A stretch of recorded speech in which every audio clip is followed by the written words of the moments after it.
The member for Wendouree. Thank you very much, Deputy Speaker. Today I stand to grieve for the generations of Victorians impacted by the Kennett Government's education policy. The legacy of the Kennett Liberal Government is cuts to our schools, our services and privatisation of public assets. Under Kennett, it was cuts, closures and big corporations. There were over 350 school closures. Schools were sold with no afterthought, with no consideration for the future needs of the state, and the ripple effect is still being felt today. That's Liberal and national governments for you. They cut and they close, it's in their DNA. But Victorians have long memories. They know what the Liberals do. That is why, since the Kennett era, Victorians have consistently voted for investment in our schools, for our teachers, and for a well-resourced and supported education system. They have rejected the ideas of the Kennett Government.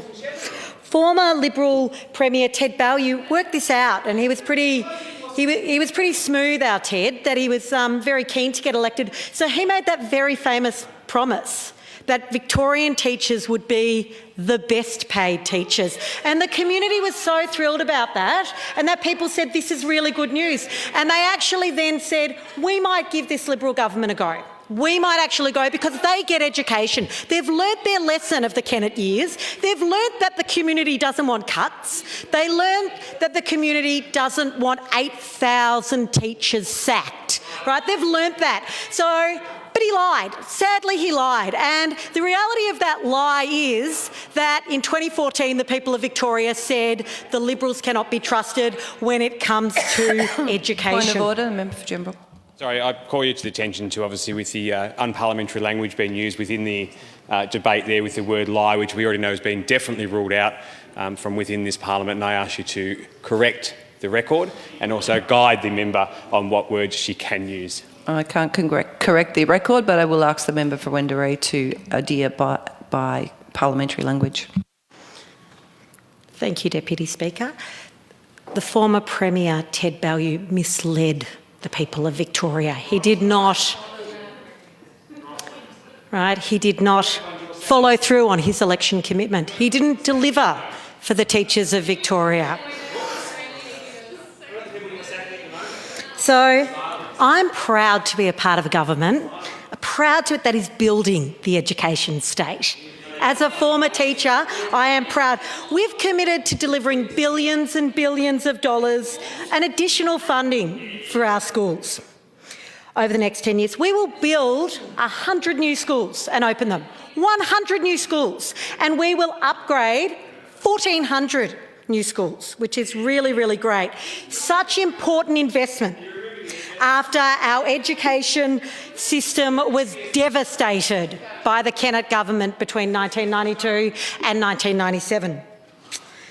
I'll take you back to 1992, the night of the Victorian state election.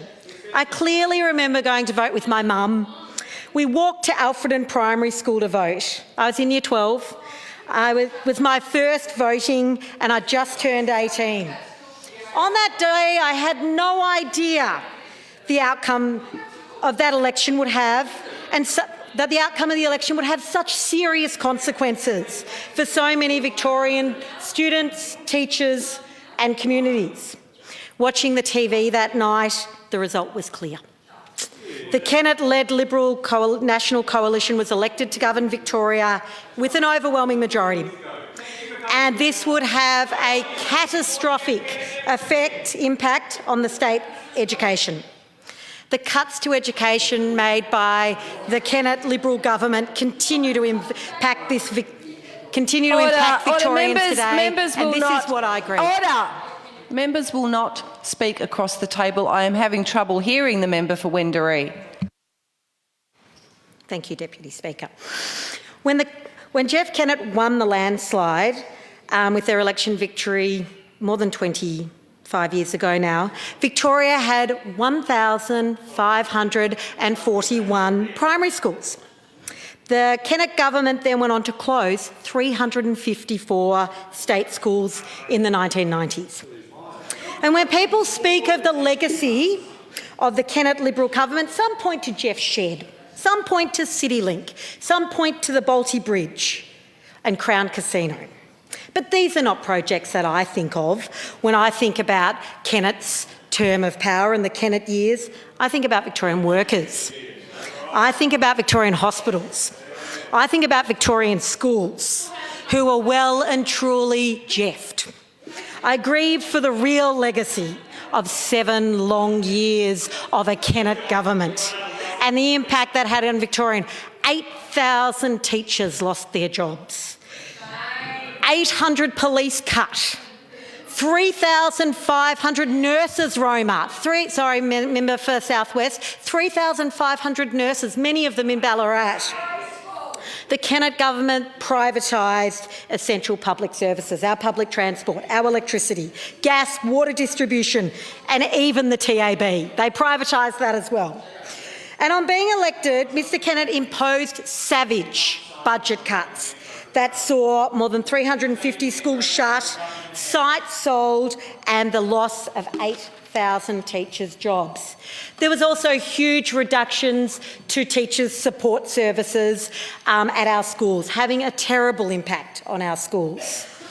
So with a lack of vision, a lack of strategy, a lack of long-term planning for population of Victoria over decades to come, government schools were sold because they were easy targets, particularly in the older and inner suburbs. Looking to cut the budget and eyeing off easy money they could make by school land sales, cuts to education and selling off our state schools was low-hanging fruit for the Kennett Government. Ideologically and economically solid Liberal politics. I'd like to draw your attention to one such school that was sold off and closed, Ardoch Windsor, which was described as an educational rarity in Victoria. A school that reached out to disadvantaged kids, to troubled kids, to homeless kids, to difficult kids. It was closed by Jeff Kennett. A school that was keeping disengaged and vulnerable kids in the education system, keeping them safe and keeping them supported, giving them hope for a future when life's odds were against them. The success of schools like Ardoch Windsor cannot be measured in conventional terms. That never rate highly on a league ladder of academic achievement, but their success in transforming student lives was not measured. The economics of funding this school did not stack up and the school was closed. The opposition leader at the time, Mr Brumby, said that further school closures were inevitable in light of the Kennett Government's plans to cut almost $500 million from the education budget between 1992 and 1996. What would this mean? What would it mean? It would mean larger class sizes, lower quality education and higher dropout rates in the wake of the ongoing cuts to education. But it was not just Melbourne schools that were hit.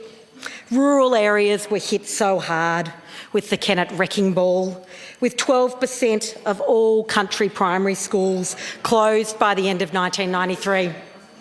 12%. In the Ballarat region, we experienced closures of Eureka Primary School, Golden Point Primary School, Millbrook Primary School, Richard Streets Primary School. In close by Clarendon Primary School was closed in 93 and Elaine Primary School, halfway to Geelong, was also closed. I know with interest that in my neighbouring electorate of Ripon, where the current Shadow Treasurer is, there was... Order. Member for South West Coast. Order. 4. Member for South West Coast. I've asked you to stop yelling across the chamber. Member for Wendouree to continue. As I was saying, I know with order, interest... Member for Gembrook. Just in relation to the ruling of the member for South West Coast, they were having a conversation with someone. I'm sure there's 2 people yelling across. I know we've already got issues, but you must warn I have both. warned members. Both, thank you, Member for Gembrook. Thank you, Member for Gembrook. I have warned members from both sides of the House to cease talking across the chamber. Member for Wendouree. I should note that a number of those schools were then merged into Canadian Lead. But I also, I'm sure the member for South West will be interested in that 6 of her schools were closed. 6 schools closed in Lowan. And these must have been terrible for their communities, where the school is often the heart of the community. But I'm proud to say that the regional people of Victoria, right, who Kennett ignored, right, who Kennett showed contempt for, were the very ones who contributed to him losing his job, right? Because they said enough's enough in 1999, enough's enough with your cuts and with your closing of our schools and with your attacks on our communities. So I am conscious of the time, and I would like the member for Sydenham to have a good opportunity to contribute as well.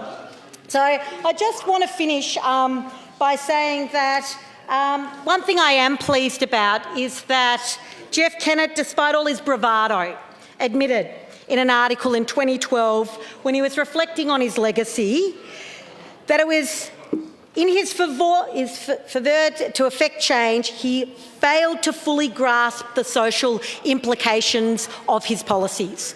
Well, I'm happy to say that the people of Victoria did not fail to grasp the social implications. We know what the social implications of 7 years of Jeff Kennett was. We know the impact it was on education. And so I am going to finish up just by saying that my grievance today was for the scars left by the Kennett Government for our education system, and to remind everyone that the Liberals and the Nationals have form when it comes to closing schools and cutting funding to the education system, and I have no doubt that they will do it again.